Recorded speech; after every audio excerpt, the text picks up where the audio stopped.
I didn't leave after the first affair, but I left before the last one could break me. You ever make breakfast for a man who was in another woman's bed the night before? I did. More times than I care to count. I used to think tolerance was strength, that love meant forgiveness, even if it was hollowing you out. But that was before I became someone I actually respected. Let me tell you how I got there. I met Daniel in college. He was charming in the way that exhausts you if you're not the target. Magnetic, effortless. He'd walk into a room and somehow everyone's posture shifted, mine included. He used to write poems, not good ones, yes, but they made me feel like I was special.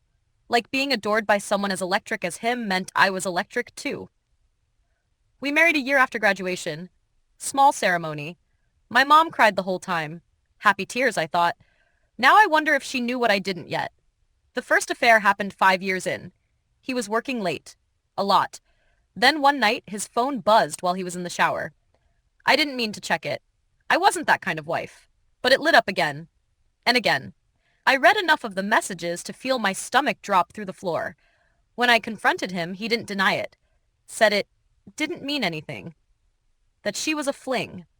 A mistake. That he was going through a rough patch and it wasn't about me. Isn't it funny how cheaters always try to spin it like you're not part of the equation, even though they multiplied their lies on top of your trust? I should have left then. But I didn't. I had just started a small side hustle, handmade paper goods on Etsy. I was still figuring out who I was, and I wasn't ready to be alone. So I stayed. It wasn't the last time. Not even close. Over the next few years, the betrayals kept coming. Different names, different excuses, same script. He'd cry sometimes, swear it was over, swear she was the last. Once he even took me on a surprise trip to Paris as penance. He proposed again under the Eiffel Tower, thinking a ring upgrade could erase a stain. I wore the ring. I smiled for the pictures. I posted them on Instagram with captions about second chances. But inside, something was dying quietly. I became someone who checked phones, who counted business trips, who memorized perfume notes that weren't mine. Yet every time I packed a bag, I'd unpack it by morning. Then came the girl with the initials tattooed on her wrist. Her name was Lena. She was 23. I was 36. He said she looked up to him. I said, yeah, that's what kids do. That was the first time I truly screamed at him. Not the throw things kind of scream, but the broken kind. The kind that leaves your throat raw and your dignity in pieces on the tile. And then something happened. While he slept off guilt like it was a hangover, I started building. I poured myself into my Etsy shop. Started learning about SEO, email marketing, product sourcing. I stayed up until 3 a.m., designing new packaging while he was out networking. People started buying, then recommending. Then I couldn't keep up with orders.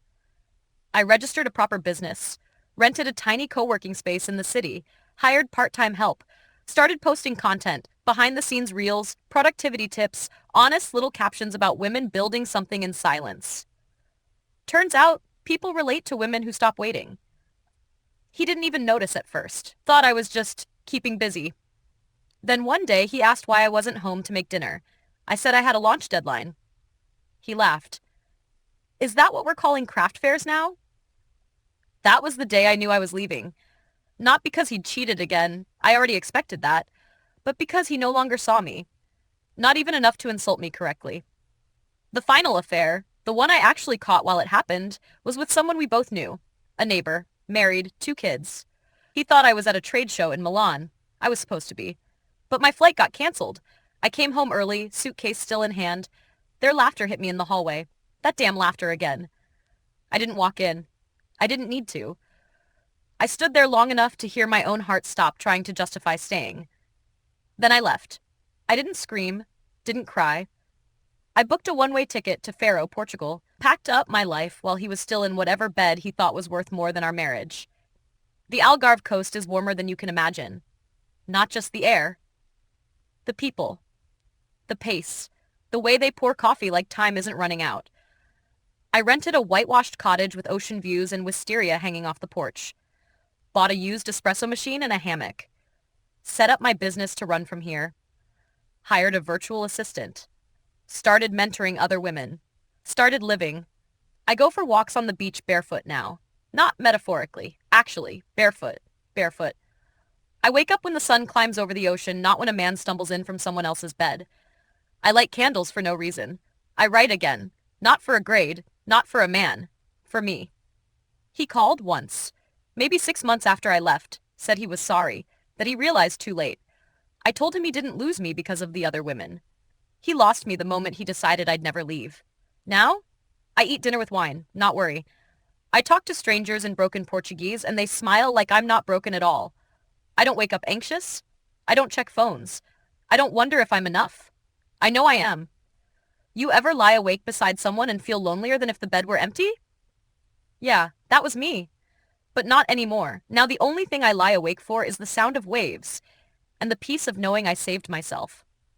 And if I had to go through it all again to end up here, I'd still make his damn breakfast. But only once.